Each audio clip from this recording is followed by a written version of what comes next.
Hello everyone. आज के इस टॉपिक में हम फॉरेस्ट रिपोर्ट जो रिसेंटली पब्लिश हुई है उसको चर्चा करेंगे। इंपॉर्टेंट जो भी फैक्ट्स हैं वो चर्चा की जाएगी और सारे के सारे फैक्ट मैंने फॉरेस्ट रिपोर्ट जो है ऑफिशियल डॉक्यूमेंट से कवर किए गए हैं। तो ये जो फॉरेस्ट रिपोर्ट है ये 18th एडिशन है, 18वां संस्करण है।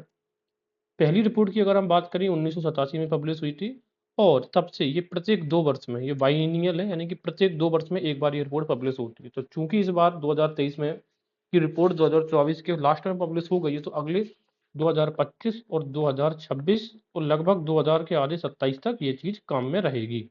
अगले 2 साल तक तो आपको इसी से फैक्ट्स आपको हर एक एग्जाम में देखने को मिलेगा। बात करेंगे फॉरेस्ट सर्वे ऑफ इंडिया जिसकी स्थापना 1981 में हुई थी। 1 जून 1981 हेडक्वार्टर इसका जो है वो आपका देहरादून में दिखेगा, उत्तराखंड।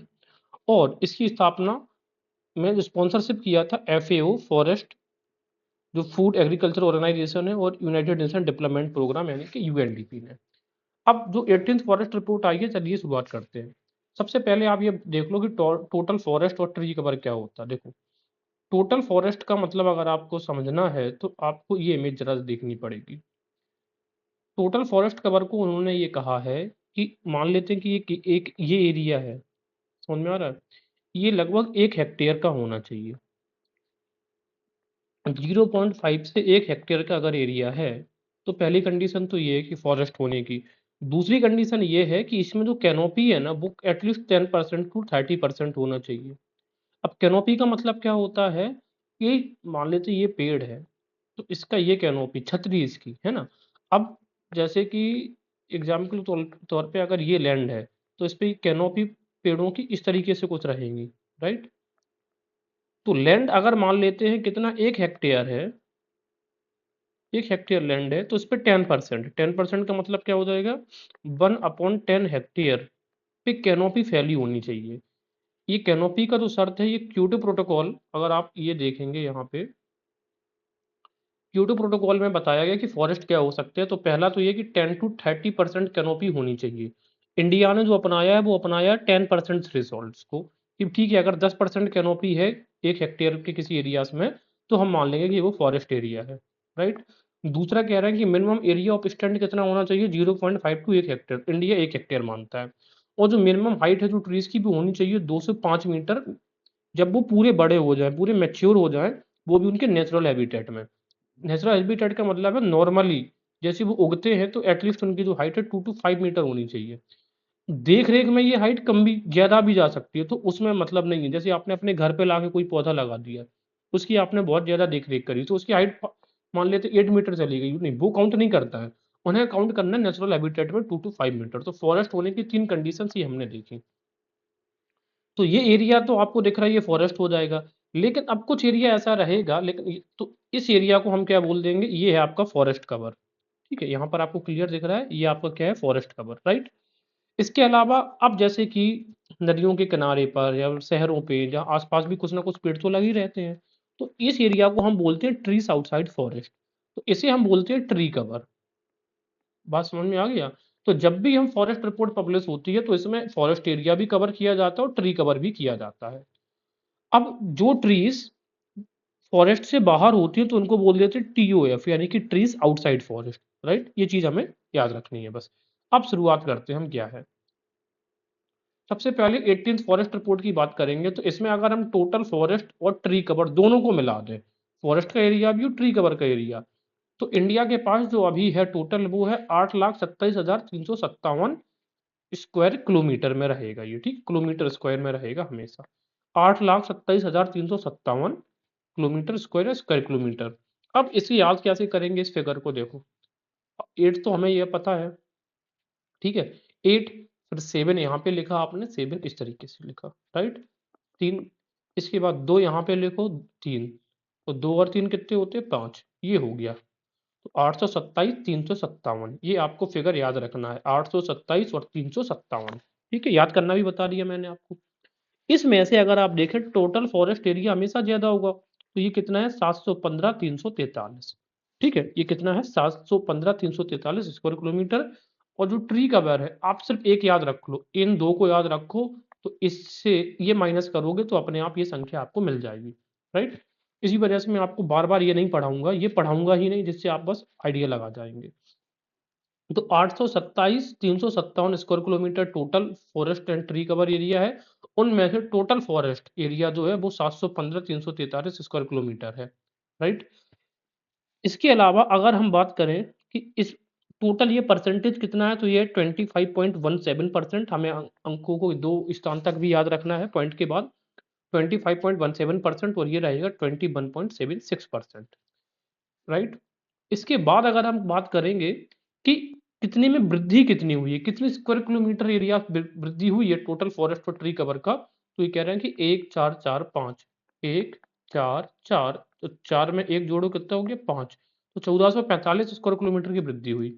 उनमें उसमें उस टोटल वृद्धि में से टोटल फॉरेस्ट में कितनी वृद्धि हुई है, 156 स्क्वायर किलोमीटर। कितनी हुई है, 156 स्क्वायर किलोमीटर।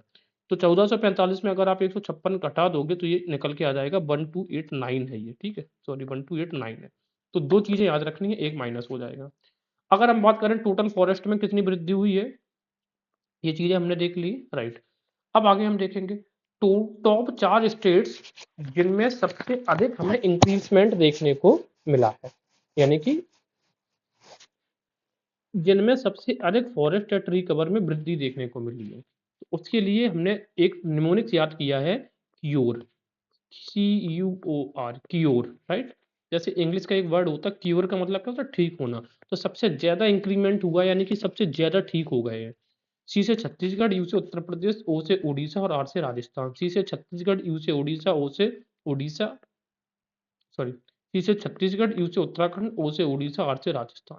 सबसे अधिक छत्तीसगढ़ में हमने प्राप्त किया है increment 684 square kilometre. Uttar Pradesh का आपको याद रखना है, उत्तर प्रदेश ने कितना कितना एरिया गेन किया है, 559 स्क्वायर किलोमीटर। उड़ीसा ने भी 559, तो यूपी और उड़ीसा का सेम है। राजस्थान ने 394 स्क्वायर किलोमीटर, ठीक है। तो increment cure, maximum increase in forest cover, ठीक है। अब यहाँ पे तो बात हो रही थी फॉरेस्ट कवर और ट्री कवर दोनों को मिलाकर कितना इंक्रीज हुआ। अब यहाँ पर रह गई सिर्फ फॉरेस्ट कवर में इंक्रीज देखें, तो इसके लिए मैक्सिमम इंक्रीज हुआ है, तो एम से मैक्सिमम, माई गॉड, माई गॉड, तो एम आई से मिजोरम, जी से हो जाएगा आपका गुजरात, ओडी से उड़ीसा। तो मिजोरम, गुजरात एंड उड़ीसा ये याद रहेगा। My god, maximum increment only forest cover की बात करेंगे। मिजोरम ने 242 स्क्वायर किलोमीटर गेन किया है, गुजरात ने 180, उड़ीसा ने 152। अगर हम बात करें एरिया वाइज सबसे अधिक फॉरेस्ट एंड ट्री कवर किस राज्य में है, तो वो सबसे अधिक इसके लिए हमने याद कर लिया मरमा, अरमा, एम ए से मध्य प्रदेश, ए आर से अरुणाचल प्रदेश, एम ए से महाराष्ट्र, ठीक है। तो एमपी, अरुणाचल प्रदेश एंड महाराष्ट्र, मरमा, राइट। सबसे अधिक इसमें क्या कह रहे हैं कि सबसे अधिक forest cover and tree cover दोनों का मिक्सअप है, लेकिन इसमें कह रहे हैं कि एरिया वाइज सबसे अधिक फॉरेस्ट कवर किसका है, तो उसके लिए हमें महाराष्ट्र को रिप्लेस कर देना है छत्तीसगढ़ से। तो एमपी, अरुणाचल प्रदेश और सी से छत्तीसगढ़, ये भी याद रखना। तो मरमा में हमने क्या कर दिया, एम, इसमें ये हो जाएगा आपका निमोनिक्स मार्च, MAARCH, इसका निमोनिक क्या हो गया, मार्च। तो मार्च कहाँ पे करना है आपको, सबसे अधिक फॉरेस्ट कवर जहाँ पर है, राइट। इसके अलावा अगर बात करें परसेंटिकल ज्योग्राफिकल एरिया फॉरेस्ट कवर में ओनली, है ना, तो वो कहाँ पे होगा। तो आप ये बताओ, भारत का ये राज्य है, ये लक्षद्वीप है, ये अंडमान है, ठीक है। तो लक्षद्वीप है, ये अंडमान है। बीच में क्या आ जाएगा आपका, मिजोरम परसेंटेज वाइज। लक्षद्वीप में 91.33%, मिजोरम में टोटल कितना है 85.34%, और अंडमान में कितना है 81.62% जियोग्राफिकल एरिया के अनुसार। अगर हम रिपोर्ट की बात करें तो 19 स्टेट्स या यूटीज ऐसे हैं जिनमें 33% से अधिक जियोग्राफिकल एरिया है उनके लैंड के अपेक्षा।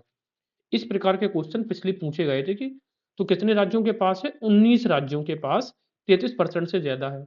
उन 19 में से 8 राज्य और केंद्र शासित प्रदेश ऐसे हैं जिनका एरिया टोटल 75% से भी ज्यादा उनके पास क्या है, फॉरेस्ट कवर है। अब वो हमें कैसे रखेंगे कि 8 राज्य कौन से हैं, तो दो तो पहले आप यही देख लो, अंडमान और लक्षद्वीप तो सीधी सी बात है, ये तो चारों तरफ से समुद्र से घिरे हैं, तो इनमें एवरग्रीन फॉरेस्ट पाए जाते हैं, वर्षा होती है, तो दो तो आपके ही हो गए। इसके बाद नॉर्थ ईस्ट की 7 और एक 8, जो टोटल 8 हैं, 8 बहन भाई जो हैं, उनमें से 2 के पास नहीं है, उनमें से 2 इसमें नहीं आएँगे। कौन-कौन से? एक तो सिक्किम नहीं आएगा, दूसरा असम नहीं आएगा। अब हम ये कैसे करेंगे? याद कैसे? देखो, सिक्किम जनरली जैसे इंडिया का मैप जब हम बनाते हुए आते हैं, तो ये वाला पार्ट में ये सिक्किम है। तो हमने ऐसे मान लिया कि सिक्किम में जनरली आइस वगैरह पड़ती है, बहुत ऊँचाई पर स्थित है, ज़्यादा बर्फ़-बारी पड़ती है, इस वजह से वहाँ के जंगल जल जाते होंगे। तो ये बहुत ज़्यादा यहाँ पे फ़ॉरेस्ट नहीं है। असम में हम मान लेते हैं कि यहाँ से ब्रह्मपुत्र वगैरह बहुत सारी नदियाँ बहती हैं, तो ये बहुत ज़्यादा इरोज़न कर जाती हैं, है ना? तो इस वजह से असम में को भी हम इसमें काउंट नहीं करेंगे, ठीक है?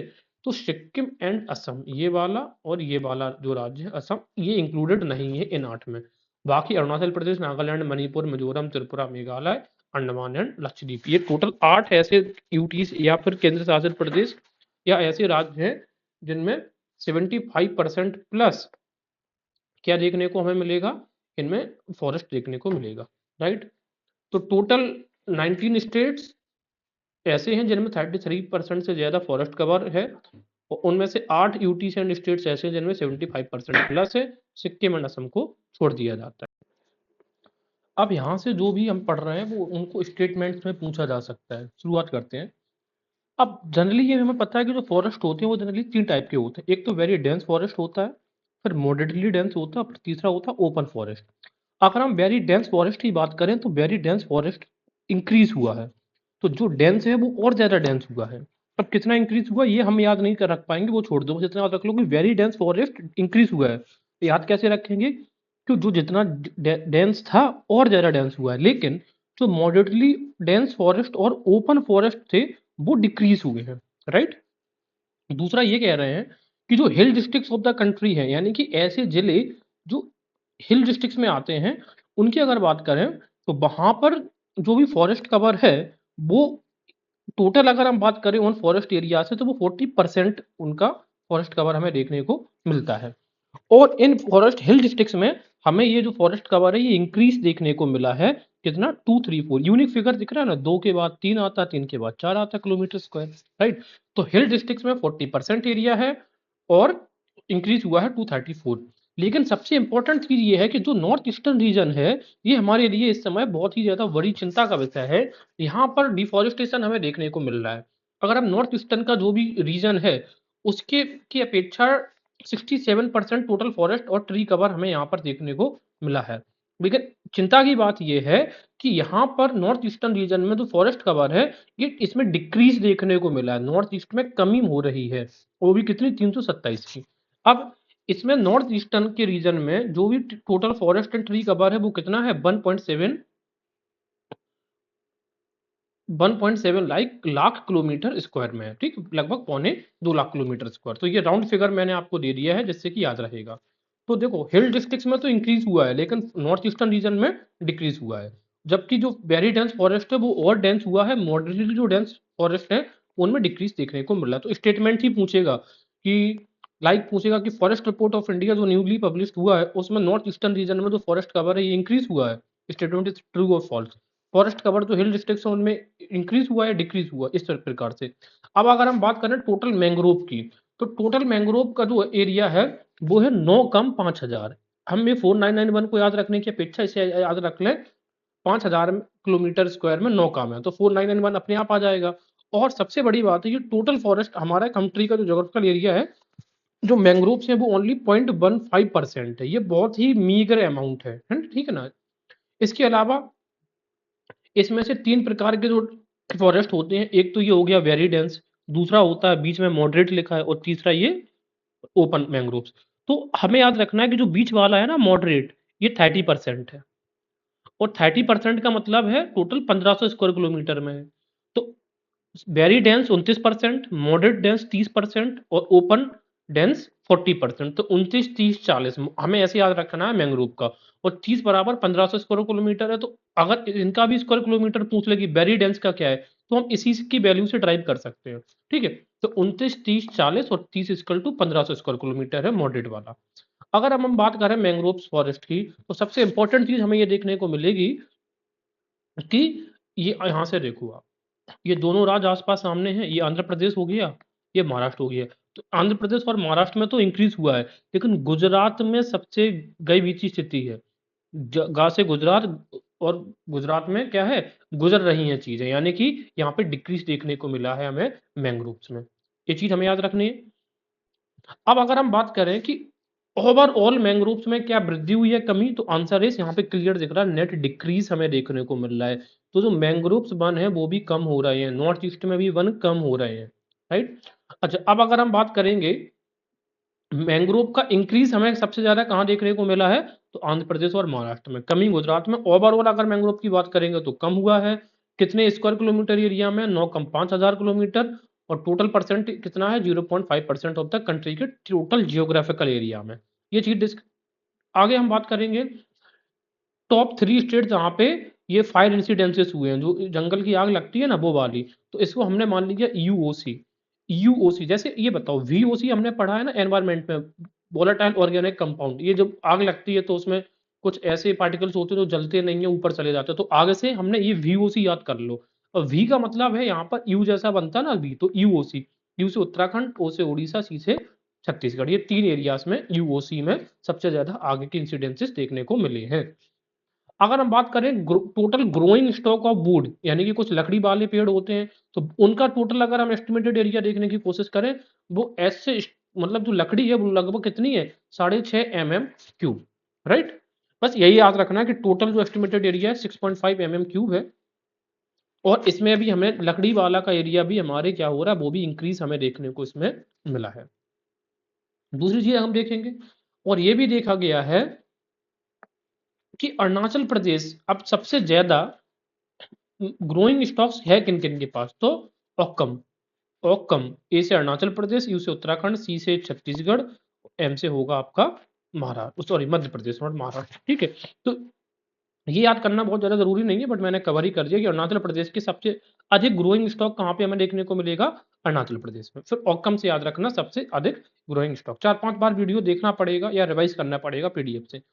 अगर हम बात करें स्टेट्स में, ठीक है ना, जिनमें ग्रोइंग स्टॉक्स इन फॉरेस्ट में सबसे ज्यादा हैं, तो वो सबसे ज्यादा कहां पर है, among the state the highest per hectare के हिसाब से ग्रोइंग स्टॉक की बात करेंगे तो वो हिमाचल प्रदेश, और फिर केरला, और फिर उत्तराखंड में है। तो हिकू याद रखना। ओवरऑल में तो अरुणाचल प्रदेश में सबसे अधिक है ग्रोइंग स्टॉक, लेकिन पर हेक्टेयर में सबसे अधिक हिमाचल प्रदेश में रहेगा। इसके अलावा यूटिलिटीज की बात करेंगे अगर हम, तो यूटी में सबसे अधिक जो ग्रोइंग स्टॉक हमें देखने को मिलेगा वो जम्मू कश्मीर में मिलेगा पर हेक्टेयर के हिसाब से, बस यही याद रखना है। तो पर हेक्टेयर वाला ग्रोइंग स्टॉक हिकू और जेएसी, जम्मू कश्मीर, अंडमान और ये चंडीगढ़। अब देखो पर हेक्टेयर में अगर आ जाएगा तो हमें लगेगा इधर अंडमान होगा या लक्षद्वीप होगा पर हेक्टेयर, लेकिन यहाँ पे क्या कर रहे हैं, ये यहाँ पे ग्रोइंग स्टॉक यानी कि लकड़ी वाले पेड़ों की बात कर रहे हैं, तो याद रखना। तो ये अंडमान में और उसमें लकड़ी वाले पेड़ नहीं मिलते हैं ना, ये जनरली जम्मू के रीजन में। इसके अलावा अगर हम बात करें फॉरेस्ट की, तो सबसे अधिक कौन सा वृक्ष का योगदान है, सबसे ज्यादा वृक्ष कौन है, वो है सोरिया रोबस्टा, इसको साल बोलते हैं। साल का पेड़ आपने ये देखा होगा, ठीक है ना। तो ये उत्तर भारत और दक्कन में बहुत ज्यादा फेमस है। और दूसरे नंबर पे आता है टेक्टोना ग्रांडिस, इसको हम टीक बोलते हैं, ठीक है, टीक। तो साल और टीक फर्स्ट और सेकंड नंबर पे हैं जिनका सबसे ज्यादा योगदान है। साल टोटल कंट्रीब्यूट फॉरेस्ट में कितना करता है, 11.43, और जो टीक टेक्टोना ग्रांडिस करता है 4.46। तो साल और टीक याद रखना, इनके वैज्ञानिक नाम सूरिया रोबस्टा और टेक्टोना ग्रांडिस भी याद रख सकते हैं। जो वन क्षेत्र होता है उसके बाहर अगर हम बात करें तो सबसे ज्यादा पेड़ आपको मैग्नीफेरा इंडिका यानी कि आम के देखने को मिलते हैं।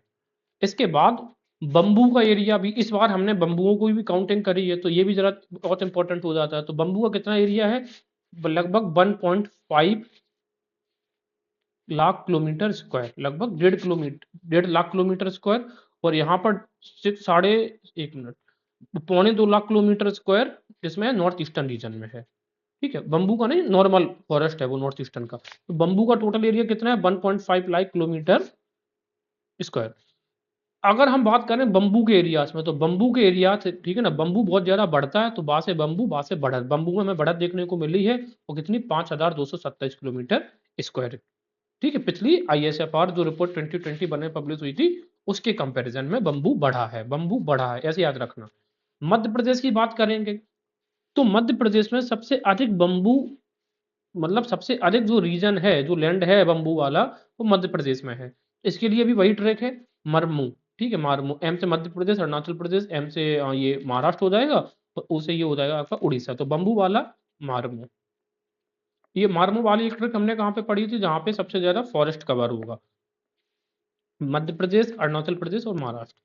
अच्छा, अब इसके बाद अगर हम बात करें कि अरुणाचल प्रदेश है सोन द हाईएस्ट इंक्रीज, सबसे अधिक बम्बू सबसे अधिक कहाँ पे बढ़ा है, तो वो भी हम कहाँ पे देखेंगे, अरुणाचल प्रदेश, क्योंकि अरुणाचल प्रदेश एक ऐसा एरिया है जहाँ पे एवरग्रीन फॉरेस्ट हमें देखने को मिलेंगे, और बम्बू किसका पार्ट, एवरग्रीन फॉरेस्ट का पार्ट है। ठीक है, तो मैं फिर से अब रिपीट कर रहा हूँ, बम्बू का टोटल जो एरिया है वो है 1.5 लाख किलोमीटर स्क्वायर। बम्बू बढ़ा है एरिया वाइज 5,227 किलोमीटर स्क्वायर बढ़ा है।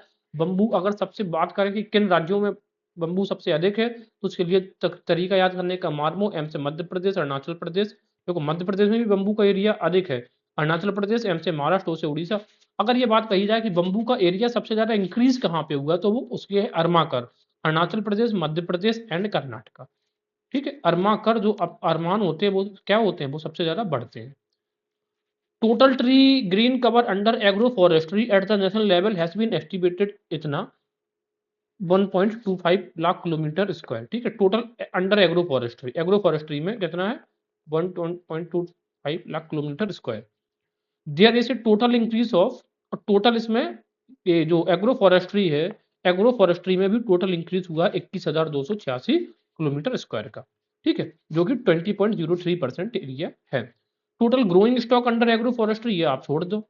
अमंग द स्टेट सबसे, हाँ, जो एग्रो फॉरेस्ट्री सबसे ज्यादा है वो कहाँ पे है, मकोर में, महाराष्ट्र, कर्नाटका एंड उड़ीसा। कौन कौन, महाराष्ट्र में, फिर कर्नाटका में और फिर उड़ीसा में। याद कैसे रखेंगे ये बताओ।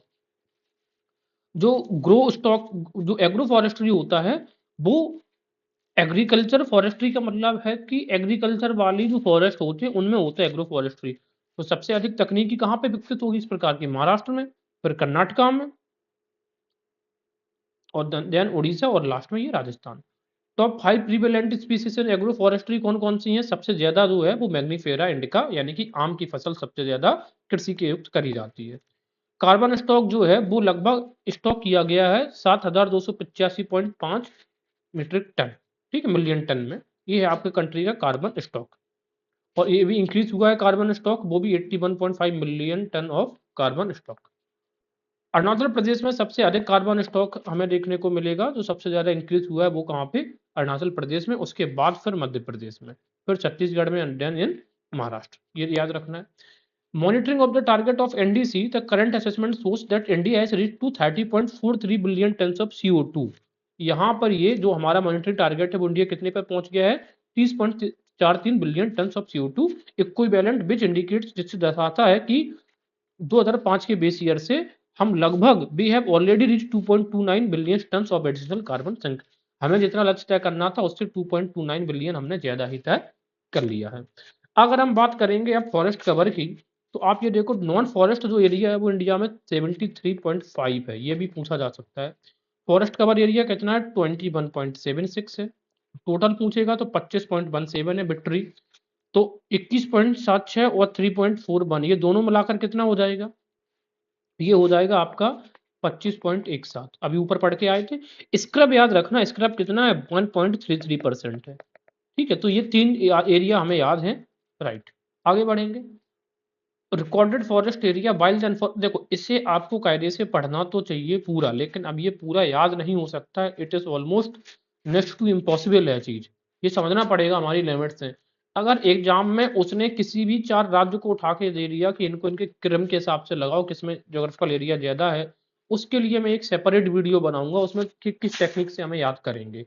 इसमें सिर्फ हम ये आपको बता दे रहे हैं कि उत्तर प्रदेश में टोटल 2,40,998 स्क्वायर किलोमीटर जो है वो फॉरेस्ट है, यूपी में 2,40,928, not 98, 928।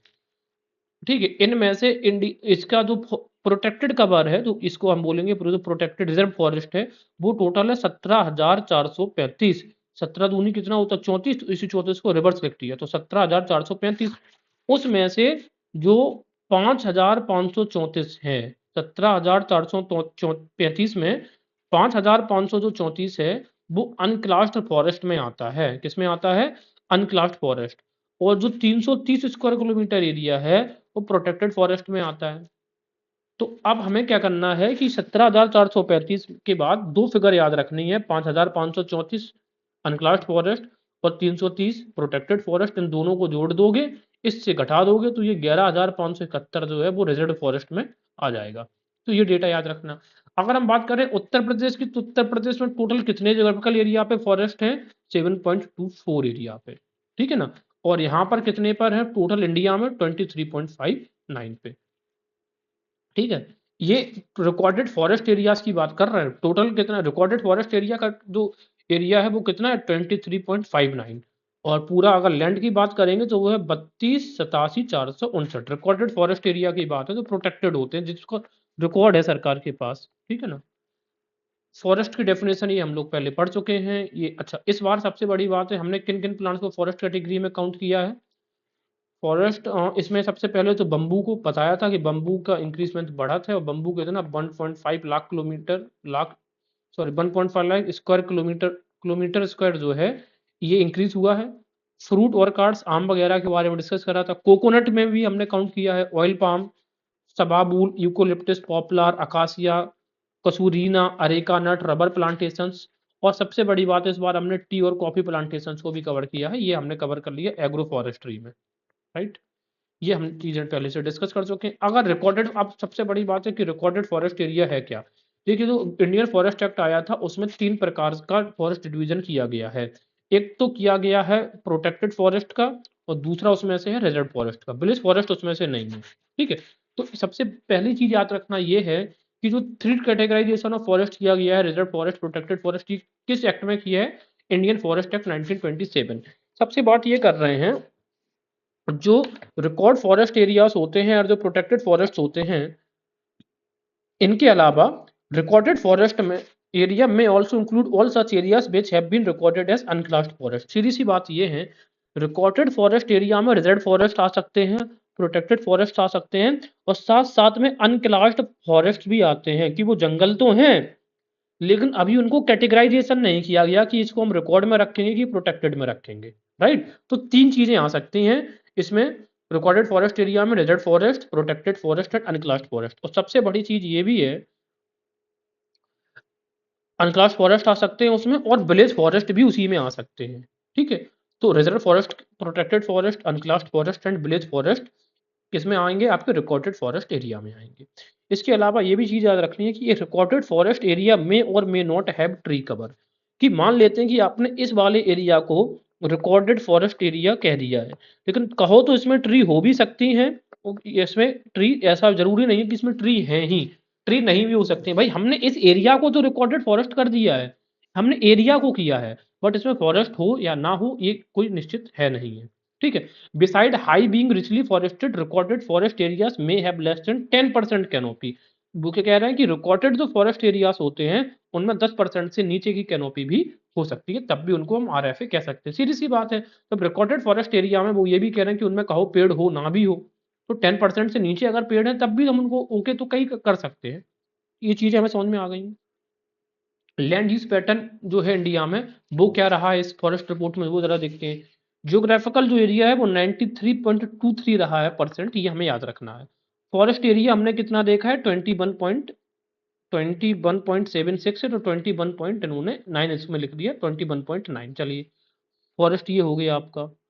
Not available for land cultivation, मतलब कल्टीवेशन के लिए अवेलेबल कितना नहीं है? 13.41%। परमानेंट पास्चर या फिर जो ग्रेजिंग लैंड है वो कितना है? 3 में ना 13 में, यानी कि 3.13। इसके अलावा अगर हम देखेंगे ये वाला कल्चरेबल वेस्ट लैंड, तो कल्चर कितना? 363, 3.63। इसके अलावा देखेंगे फैलो लैंड, जो करंट फैलो में नहीं आता है, ठीक है, तो वो कितना है? फैलो 3.32 फैलो। और जो करंट फैलो है वो कितना है? करंट वाला 4.03 है। इसके अलावा land under miscellaneous trees crops and groups ये है 0.92। नेट सोन एरिया, शुद्ध बोया गया क्षेत्र, तो बोया गया और 42, तो 42.89। तो ये भी आपको याद रखना है। अगर हम बात करते हैं फॉरेस्ट रिपोर्ट में, इन्होंने वर्ल्ड से कंपैरिजन भी किया है। पूरे कॉन्टिनेंट वाइज सबसे अधिक जो फॉरेस्ट है वो यूरोप में है, वो भी कितना है? 25%। फिर इसके बाद आता है साउथ अफ्रीका 21%। अब देखो एग्जाम में आ जाएगा तो कंफ्यूज नहीं हो जाना, सॉरी साउथ अमेरिका कि साउथ अमेरिका में तो ब्राजील है, अमेजन है, तो सबसे अधिक होंगे, नहीं, वो वहाँ पे डिग्रेड हो रहे हैं, ठीक है। तो यूरोप में 25%, साउथ अमेरिका में 21%, फिर इस सेंट्रल अमेरिका और नॉर्थ अमेरिका को मिलाकर टोटल 19% है। देन अफ्रीका में, फिर एशिया में और फिर ओसानिया में 5% है। अफ्रीका में 16%, एशिया में कितना परसेंट है टोटल, टोटल जियोग्राफिकल एरिया का ओनली 15%, ठीक है। तो इसको याद रखने के लिए आप ये याद कर सकते हैं ISNA, ESNAA, ठीक है। Europe, south America, north America, ये अफ्रीका और एशिया, ISNA। इसके अलावा top 10 countries for forest area की बात करेंगे, टॉप 10 कंट्रीज जो फॉरेस्ट एरिया में है, तो आप देखोगे रसिया फेडरेशन सबसे ज्यादा है। वर्ल्ड फॉरेस्ट में अगर कंट्रीब्यूट करें तो 20% फॉरेस्ट कंट्रीब्यूशन है रसिया का। ब्राजील का उससे कम है 12%, ठीक है। तो सबसे अधिक किसका है, रसिया का, याद रखना 20%। इंडिया की बात करें तो इंडिया सिर्फ 2% of the world forest area contain करता है, ओनली 2%, ठीक है। वो भी 1000 हेक्टेयर में 7260, ये याद रखना, ओनली 2% इंडिया कंट्रीब्यूट करता है। सबसे अधिक पूरे वर्ल्ड फॉरेस्ट एरिया में कंट्रीब्यूट करने वाला देश है रशियन फेडरेशन। यहाँ पर अगर हम बात करेंगे top 10 countries for average annual net gain, सबसे अधिक कहाँ पे बढ़ा है, तो सबसे अधिक देखो चाइना में, फिर ऑस्ट्रेलिया में, देन इंडिया। इंडिया में सबसे अधिक तीसरे क्रमांक पर है इंडिया। ये जब, क्योंकि इंडिया में ये तीसरा रैंक है तो ये पूछेगा जरूर। तो चाइना, ऑस्ट्रेलिया, इंडिया, ठीक है। तो जो इंक्रीज हुआ है, जो गेन हुआ है वो, अब देखो गेन को याद करने का तरीका मैं आपको बता दे रहा हूँ। चाय, CHAI, चाय, ठीक है। तो चाय में आपको गेन होता है ना, जैसे आप किसी को चाय पिलाते हैं, सौदेबाजी करते हो, तो कुछ ना कुछ गेन हो जाता है। सी एस से चाइना, ए से इंडिया, आई से, सॉरी, CS से चाइना, ए से ऑस्ट्रेलिया, आई से इंडिया, तो चाय याद रहेगा गेन। और इंडिया ने कितना गेन किया है, 266, ठीक है। और ये टोटल परसेंटेज कितना है, 0.38%। तो ये था हमारा इस बार का टोटल वीडियो। आई होप कि आपको चीज़ें समझ आई होंगी। Thank you.